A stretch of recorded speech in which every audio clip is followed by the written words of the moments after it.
अथाष्टादशः सर्गः। अथ रामः प्रसन्नात्मा श्रुत्वा वायुसुतस्यः प्रत्यभाषत दुर्धर्षः श्रुतवानात्मनि स्थितम्। ममापि च विवक्षास्ति काचित् प्रतिविभीषणम्। श्रोतुमिच्छामि तत्सर्वम् भवद्भिः श्रेयसि स्थितैः।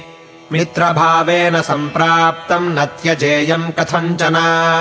दोषो यद्यपि तस्य स्यात् सतामेतदगर्हितम्। सुग्रीवस्त्वथ तद्वाक्यमाभाष्य च विमृश्य च। ततः शुभतरम् वाक्यमुवाच हरिपुङ्गवः।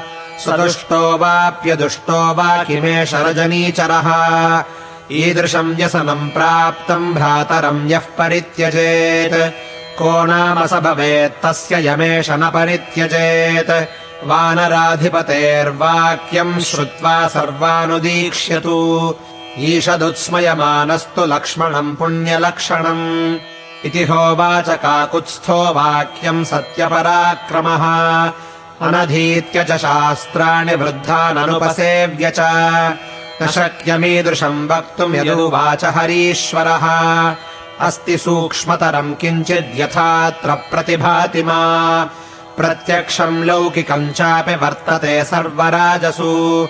अमित्रास्तत्कुलीनाश्च प्रातिदेश्याश्च कीर्तिताः। व्यसनेषु प्रहर्तारस्तस्मादयमिहागतः। अपापास्तत्कुलीनाश्च मानयन्ति स्वकान्हितान्। एष प्रायो नरेन्द्राणाम् शङ्कनीयस्तु शोभनः। यस्तु दोषस्त्वया प्रोक्तो ह्यादानेरिबलस्य च। तत्र ते कीर्तयिष्यामि यथा शास्त्रमिदम् शृणु। न वयम् तत्कुलीनाश्च राज्यकाङ्क्षी च राक्षसः। पण्डिता हि भविष्यन्ति तस्माद्ग्राह्यो विभीषणः।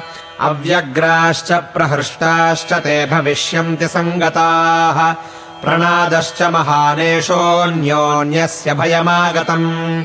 इति भेदम् गमिष्यन्ति तस्माद्ग्राह्यो विभीषणः। न सर्वे भ्रातरस्तात भवन्ति भरतोपमाः।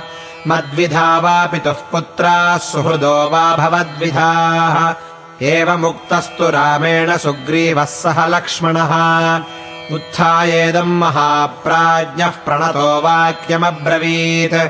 रावणेन प्रणिहितम् तमवेहि निशाचरम्। तस्याहम् निग्रहम् मन्ये क्षमम् क्षमवताम्बर। राक्षसो जिह्मया बुद्ध्या सन्दिष्टोऽयमिहागतः। प्रहर्तुम् त्वयि विश्वस्ते विश्वस्ते मयि वानघा। लक्ष्मणे वा महाबाहो सबध्यः सचिवैः सह। रावणस्य नृशंसस्य भ्राता ह्येष विभीषणः। एवमुक्त्वा रघुश्रेष्ठम् सुग्रीवो वाहिनीपतिः। वाक्यज्ञो वाक्यकुशलम् ततो मौनमुपागमत्। स सुग्रीवस्य तद्वाक्यम् रामः श्रुत्वा विमृश्य च। ततः शुभतरम् वाक्यमुवाच हरिपुङ्गवम्। स दुष्टो वाप्यदुष्टो वा किमेष रजनीचरः। सूक्ष्ममप्यहितम् कर्तुम् मम शक्तः कथञ्चन। पिशाचान् दानवान् यक्षान् पृथिव्याम् चैव राक्षसान्। अङ्गुल्यग्रेण तान् हन्यामिच्छन् हरिगणेश्वर। श्रूयते हि कपोतेन शत्रुः शरणमागतः। अर्चितश्च यथा न्यायम् स्वैश्च मांसैर्निमन्त्रितः। सहितम् प्रति जग्राह भार्या हर्तारमागतम्। कपोतो वानरश्रेष्ठ किम् पुनर्मद्विधो जनः। ऋषेः कण्वस्य पुत्रेण कण्डुना परमर्षिणा। शृणुगाथा पुरा गीता धर्मिष्ठा सत्यवादिना। बद्धाञ्जलिपुटम् दीनम् याचन्तम् शरणागतम्। न हन्यादानुशंस्यार्थमपि शत्रुम् परन्तप। आर्तो वा यदि वा दृप्तः परेषाम् शरणम् गतः। हरिः प्राणान् परित्यज्य रक्षितव्यः कृतात्मना।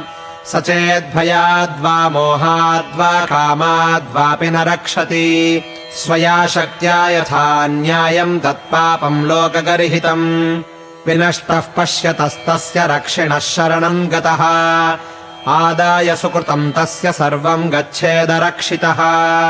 एवम् दोषो महानत्र प्रपन्नानामरक्षणे अस्वर्ग्यम् च यशस्यम् च बलवीर्यविनाशनम् करिष्यामि यथार्थम् तु कण्डोर्वचनमुत्तमम् धर्मिष्ठम् च यशस्यम् च स्वर्ग्यम् स्यात्तु फलोदये सकृदेव प्रपन्नाय तवास्मीति च याचते अभयम् सर्वभूतेभ्यो ददाम्येतद्व्रतम् मम आनयैनम् हरिश्रेष्ठ दत्तमस्याभयम् मया विभीषणो वा सुग्रीव यदि वा रावणः स्वयम् रामस्य तु वचः श्रुत्वा सुग्रीवः प्लवगेश्वरः प्रत्यभाषत काकुत्स्थम् सौहार्देनाभिपूरितः किमत्र चित्रम् धर्मज्ञलोकनाथ शिखामणे यत्त्वमार्यम् प्रभाषेथाः सत्त्ववान् सत्पथे स्थितः मम चाप्यन्तरात्मायम् शुद्धम् वेत्ति विभीषणम् अनुमानाच्च भावाच्च सर्वतः सुपरीक्षितः तस्मात् क्षिप्रम् सहास्माभिस्तुल्यो भवतु राघव विभीषणो महाप्राज्ञः सखित्वम् चाभ्युपैतुनः ततस्तु सुग्रीववचो निशम्य तद्धरीश्वरेणाभिहितम् नरेश्वरः विभीषणेनाशु जगामसङ्गमम् पतत्रिराजेन यथा पुरन्दरः इत्यार्षे श्रीमद् रामायणे वाल्मीकीये आदिकाव्ये युद्धकाण्डे 18 सर्गः।